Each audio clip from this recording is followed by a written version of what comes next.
Aquí en confirmado.net vamos a conversar en los siguientes minutos. Les saluda primero Marco Antonio Bravo con el economista Marcelo Varela. Él es un catedrático universitario, analista económico y que a través de sus análisis en diferentes medios de comunicación ha dado a conocer sus puntos de vista sobre lo que está sucediendo en el país.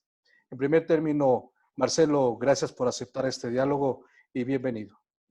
Siempre es un gusto, Marco Antonio, y esperemos pues que esto dé claridad a lo que realmente está sucediendo en el país y un poco direccionar a ese desinforme a la nación que se dio, y más bien hoy vamos a informar a la nación verdaderamente con las estadísticas que salen de las propias instituciones públicas que hay en el Ecuador. Justamente partimos de ese tema por ser muy coyuntural. El presidente de la República en su informe a la Nación a propósito de los 3 años de cumplimiento de su gobierno, inició criticando la gestión de Rafael Correa y de la Revolución Ciudadana, del que fue parte 6 años como vicepresidente y 4 años como enviado especial ante las Naciones Unidas. Pero él insistió que recibió un país quebrado y sobre todo en el tema de la deuda volvió a presentar la cifra de 60.000 millones de dólares como deuda, cuando todos sabemos y el país ha conocido que cuando el gobierno ecuatoriano presenta los datos al Fondo Monetario Internacional, presenta con un PIB del 39% aproximadamente, y aquí está hablando más del 60%. Quisiera tu punto de vista respecto a este primer tema que lo enfocó el presidente de la República. Definitivamente ya los ecuatorianos estamos, digamos, condicionados a estas farsas, a estas mentiras del presidente, que lo que hace es, junto con los medios de comunicación y ahora en ese informe a la nación, es a repetir continuamente las mentiras para que algún momento se tornen en verdad. Pero analicemos lo que él mismo dice, porque los datos, cómo fue en su inicio de gestión la propia deuda. Si desagregamos la deuda externa y la deuda interna, en mayo del 2017 recibe una deuda externa Moreno de 25.523 millones de dólares y una deuda interna de 14.997 millones de dólares. Si sumamos ambas deudas a mayo del 2017, ambas bordean aproximadamente cerca de 40.000 millones de dólares, que al compararle con el Producto Interno Bruto, estamos hablando de aproximadamente 37,5% del Producto Interno Bruto. Es decir, Pero ¿qué hace? no rebasaba el límite que se imponía, que no rebasara el 40% del PIB en el tema de la deuda.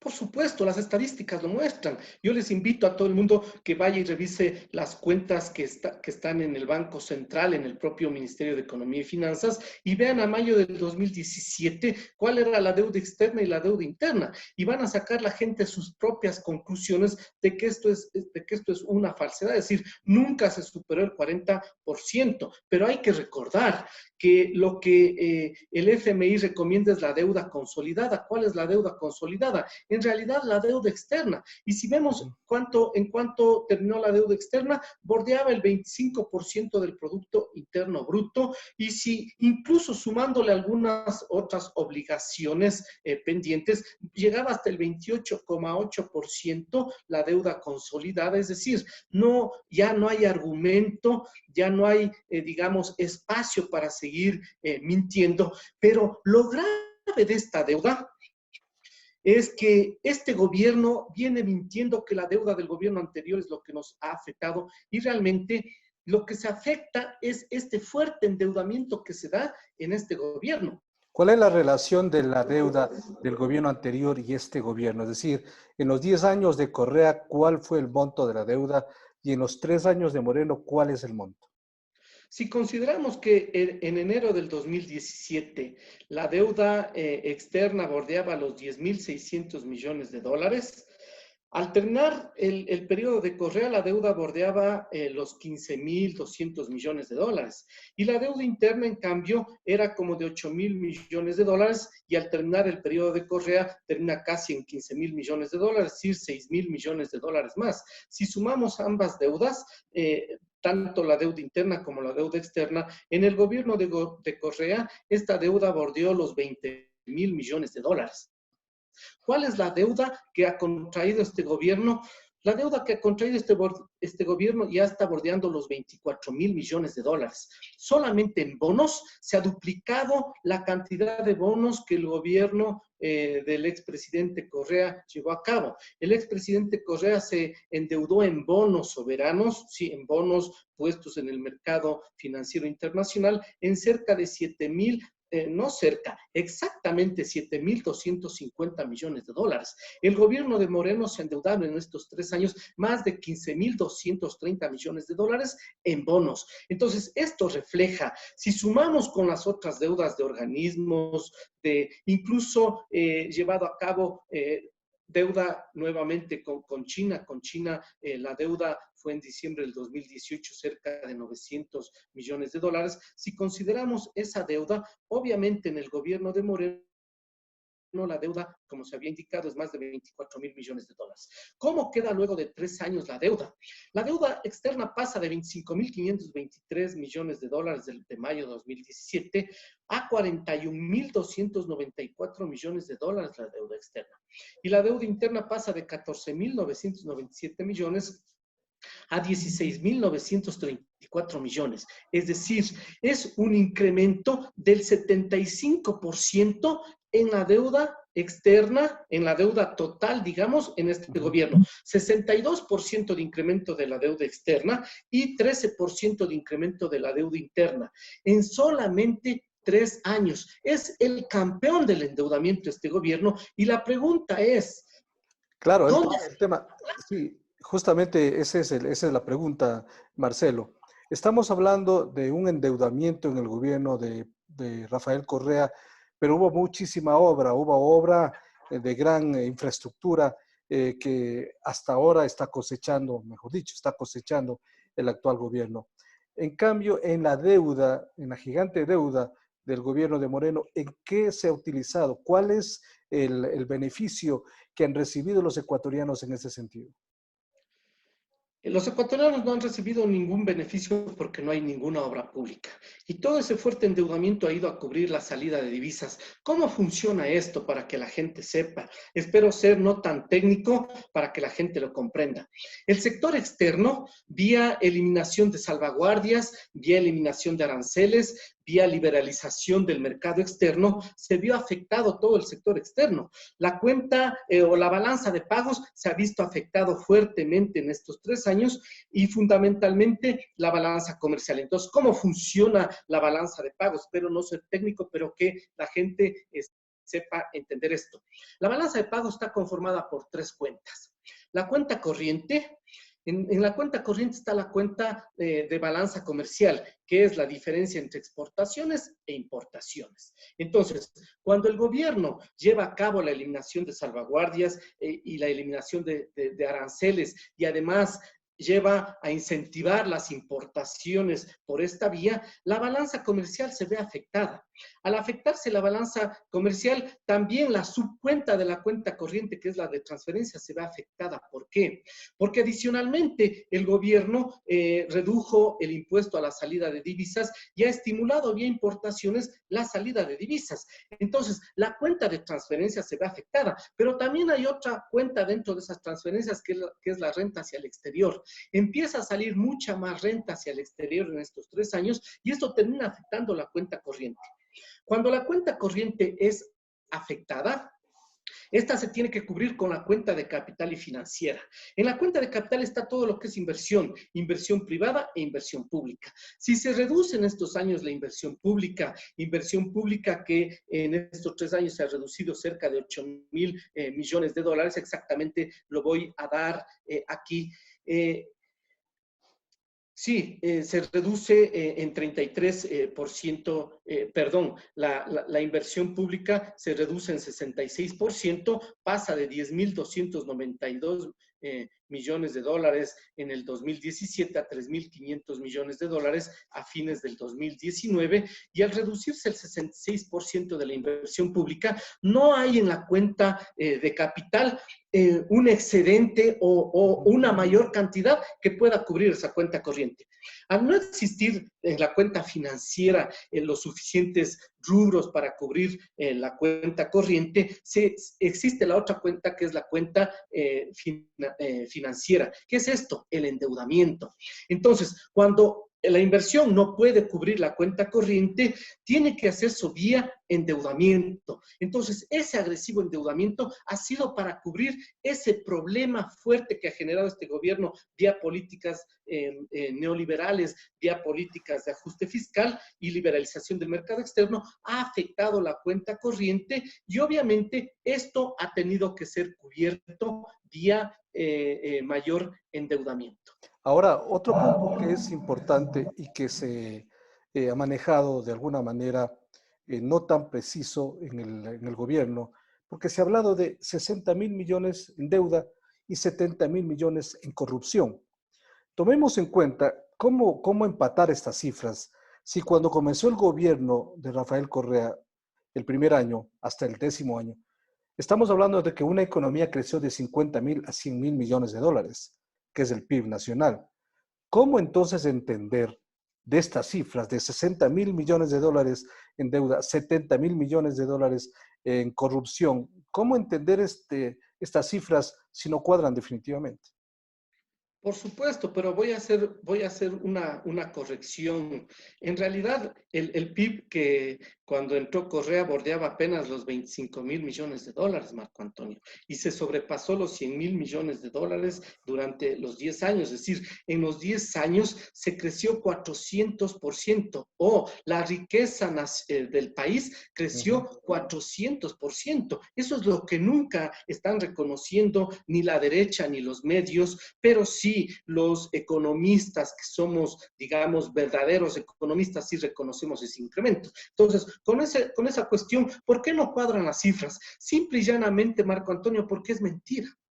Ellos sostuvieron que la corrupción bordeaba los 70.000 millones de dólares e incluso manifestaron que un informe del Banco Interamericano de Desarrollo decía eso. En uno de mis análisis sobre ello y luego un pedido de un asambleísta de la Revolución Ciudadana al propio Banco Interamericano de Desarrollo, mostró que en ningún informe que se mencionaba existía la corrupción de 70.000 millones de dólares, ni en la carta de respuesta al asambleísta de la Revolución Ciudadana, el propio BID dice que jamás ha existido un análisis al respecto y Nunca por mencionó tanto ningún tipo de cifras. claro, nunca se podría decir que hubo esa corrupción. Ahora, lo que sí hay que quedar claro es, incluso yo eso lo he escuchado al propio expresidente Correa, si existe actos de corrupción, todos los actos de corrupción tienen que ser, digamos, deliberados con los respaldos respectivos y tal es así que durante el propio gobierno del presidente Correa hubieron ministros y funcionarios que fueron presos porque se les demostró la corrupción. Y posteriormente hubieron otros ministros que entraron, digamos, o fueron a prisión por estos actos de corrupción. Pero ha habido otros, ¿no es cierto?, funcionarios como el ex vicepresidente de la República, ¿sí?, que están presos por supuestos actos de corrupción. Tú mismo, Marco Antonio Bravo, te metieron por cerca de 9 meses, si mal no recuerdo, preso, aduciendo que 77 días. exactamente eso, aduciendo que tú obviamente eras parte de los actos de corrupción y después tuvieron que hacer el sobreseimiento, ¿no?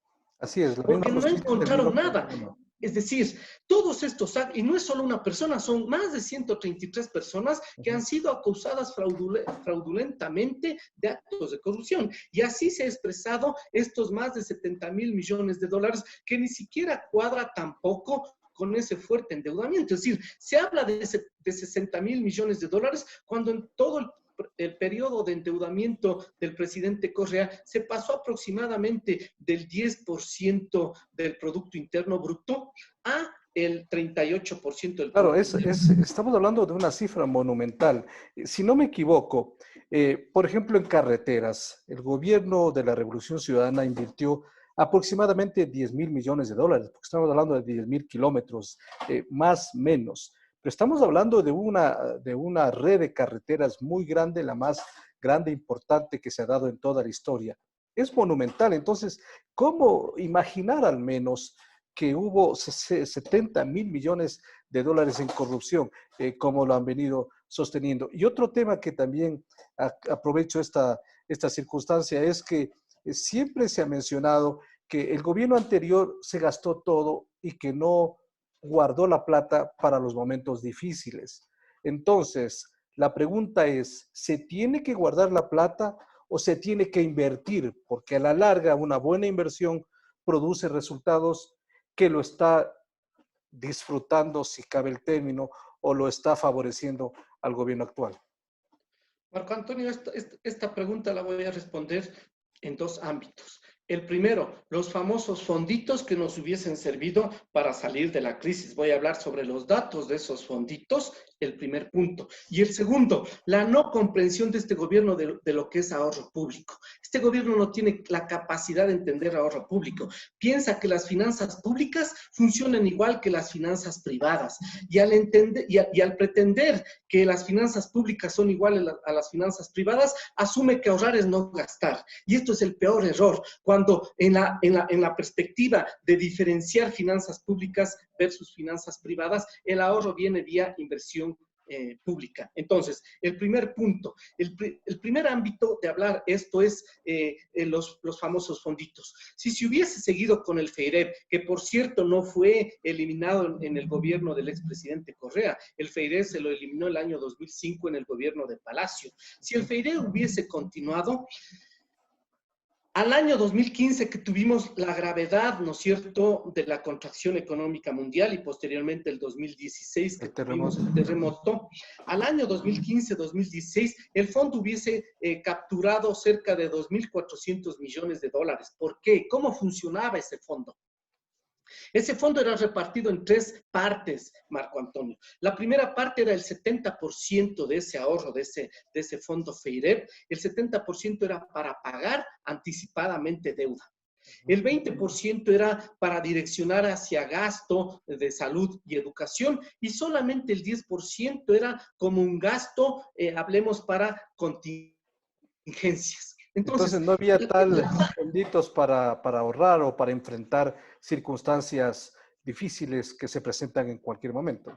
Por supuesto, es una broma. Todo ese fondo y el que ahora se pretende hacer es para cubrir pago de deuda. Así estaba estructurado. 70% del fondo para deuda, 20% para salud y educación y 10% para contingencias. Entonces, ese fondito era muy pequeño para cubrir el 2015-2016. ¿Qué hubiese pasado? Este fondo ya se hubiese terminado el 2016 si existiera. Y si ahora se volviera nuevamente el fondo a llevarlo a cabo, para enfrentar esta crisis no se tuviera ni siquiera 140 millones de dólares en ese fondo para enfrentar esta crisis. Entonces es falso eso del fondito para el ahorro, pero en realidad, ¿cómo viene desde las finanzas públicas el entendimiento del ahorro público?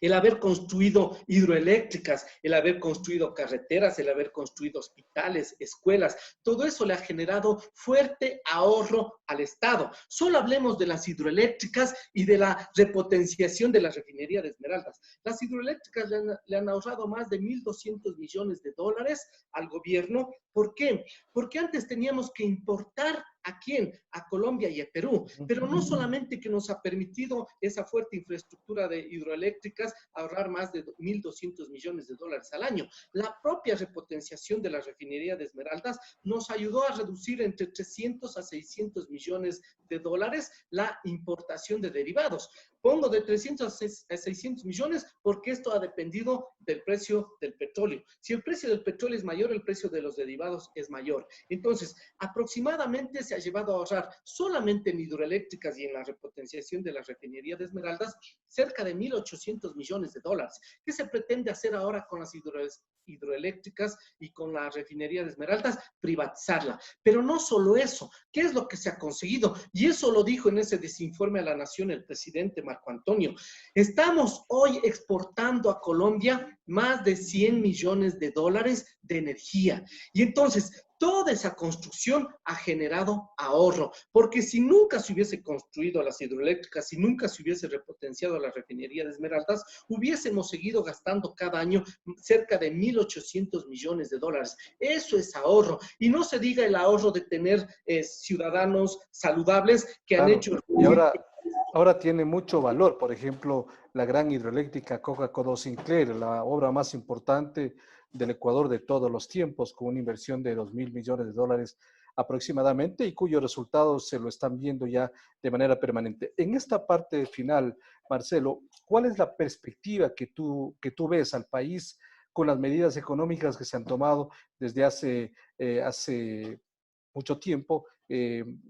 Siempre se han tomado esas medidas apegadas a los dictámenes del Fondo Monetario Internacional. ¿Cómo ves este último año cuando ya el día de hoy, por ejemplo, han salido muchas personas a protestar? ¿Cómo miras la situación económica, política del país? La situación económica en estos 3 años se ha venido agravando, tal es así que existe una contracción del Producto Interno Bruto de 79%. El 2017 crecimos al 2,4% y el año pasado prácticamente no hubo crecimiento. Y las expectativas de crecimiento para este año, inicialmente yo lo había estimado en un 9%, pero viendo las circunstancias y lo que se viene, va a sobrepasar los 2 dígitos, el crecimiento negativo en estos O dos sea, el años. decrecimiento, ¿no? El Por decrecimiento. supuesto, estamos en un proceso de fuerte contracción mundial, de fuerte contracción, además de contracción mundial, una contracción económica a nivel nacional. ¿Y qué es lo que sucede? La contracción que vamos a tener este año va a duplicar o posiblemente triplicar el crecimiento obtenido en el año 99. ¿Qué muestra esto? Que lo que se nos viene es mucho más fuerte del año 99, pero estamos ahora en una circunstancia diferente, Marco Antonio. En el año 99 había una válvula de escape que se llamaba migración. Uh-huh. Más de 3 Y además millones. teníamos la moneda propia, ¿no? Por supuesto, teníamos la moneda propia, pero la válvula de escape fue la condición migratoria. Más de 3 millones de ecuatorianos viajaron fuera y después son los que sostuvieron no solamente la economía, sostuvieron la dolarización, Uh-huh. porque la dolarización no es que nos generó en la primera década del siglo XXI estabilidad, fue las remesas de los ecuatorianos lo que nos generó estabilidad. Mandaban miles de millones de dólares cada año y eso dinamizaba la economía y generó procesos de estabilización después del 99. No fue la dolarización.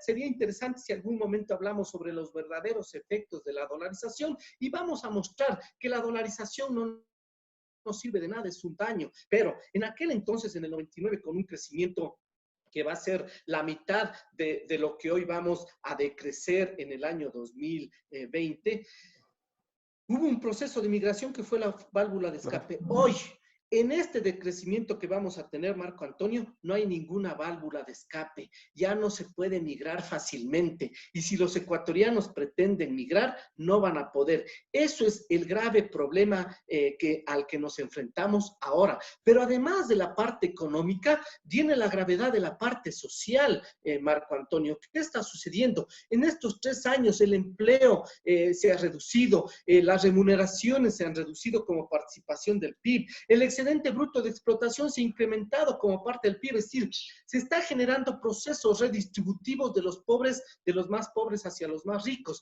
pero además la desigualdad se ha incrementado y la pobreza y extrema pobreza se ha incrementado brutalmente. Uh-huh. Sí, el 2017 la pobreza por ingresos era de 21,5%, a diciembre de 2019 es del 25%. Sí, de acuerdo a la CEPAL, en este año la pobreza se va a incrementar 10 puntos porcentuales, estamos hablando de que la pobreza va a pasar del 21,5% al inicio de la gestión de este gobierno y va a terminar en el 35%. Si hoy en estos 3 años más de 602,000 ecuatorianos han pasado a la pobreza, imaginémonos cuántos más van a pasar. Van a pasar en esos 10 puntos porcentuales 1.700.000 ecuatorianos más a la pobreza, es decir, al finalizar este año de gobierno, la pobreza va a bordear los 2.300.000 ecuatorianos. Impresionante. Sí, Nunca Marcelo. se ha pasado en la vida. Bueno, Vamos a tener otro tiempo, cotidianamente estaremos llamándote para poder conversar sobre lo que está sucediendo en el país bajo la óptica de la economía. Por ahora te agradezco mucho por comparecer en este espacio, muy gentil. Un abrazo, Marco Antonio. Hasta la próxima. Muchas gracias. Hemos conversado con el economista Marcelo Varela. Él es catedrático universitario, además analista económico. Hemos revisado algunos aspectos fundamentales de lo que tiene que ver con la marcha de la economía nacional y lo que podría suceder a los ecuatorianos en los siguientes meses. Gracias por su atención.